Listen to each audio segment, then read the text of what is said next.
When I was asked to make this, first thing we did is come and take a look at the site and basically see the best possible place to put it. And initially it was going to be in the centre of the festival, but this tree and this slight slope is kind of an ideal setting for the henge. And after much debate, we finally persuaded the Sunrise team that we could put it here, and I think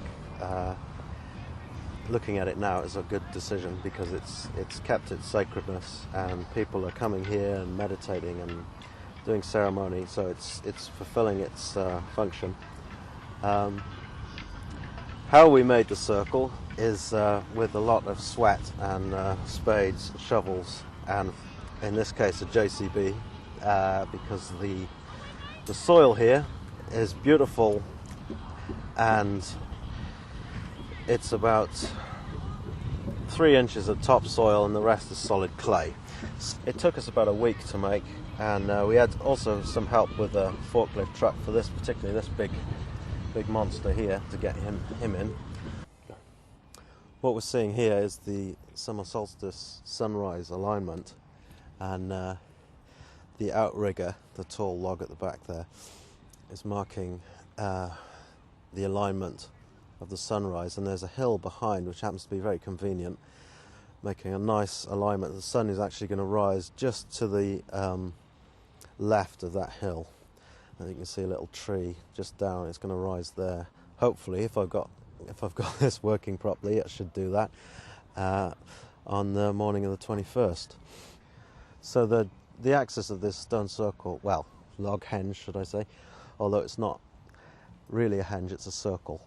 Henges have banks and ditches, is aligned to the north, and the reason for that is that there are a lot of sacred sites there. There's Glastonbury Abbey, Glastonbury Tor, there's Stanton Drew, well-known stone circle near Bristol, and many other sacred sites directly north.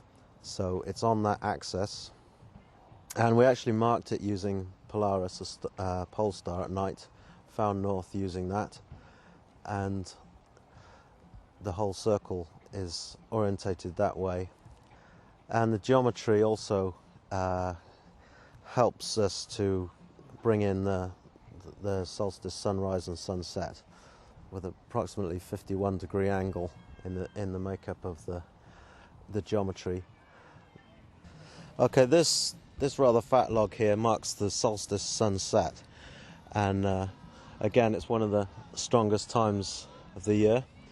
The sun should come right down on the horizon, just touching the top of the log if we're lucky, on solstice evening. And again, it's matches our sunrise, so we've got both of those strong alignments this time of the year in the circle. Part of the reason that the energy is building up towards solstice is all the alignments we've managed to create with the different positions of the logs to some significant and powerful sacred sites. Like we've got Cadbury Castle, you mentioned Glastonbury, there's Borough Mump, there's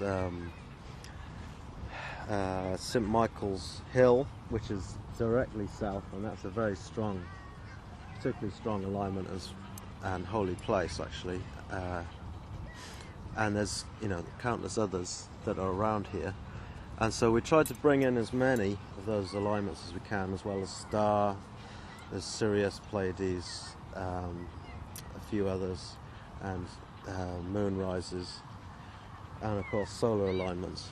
So between all those things together, it's getting quite pokey in there. And the closer we get to solstice, which is the main alignments that we're aiming for, the more energy and the more kind of harmony and healing that should be coming out of this circle.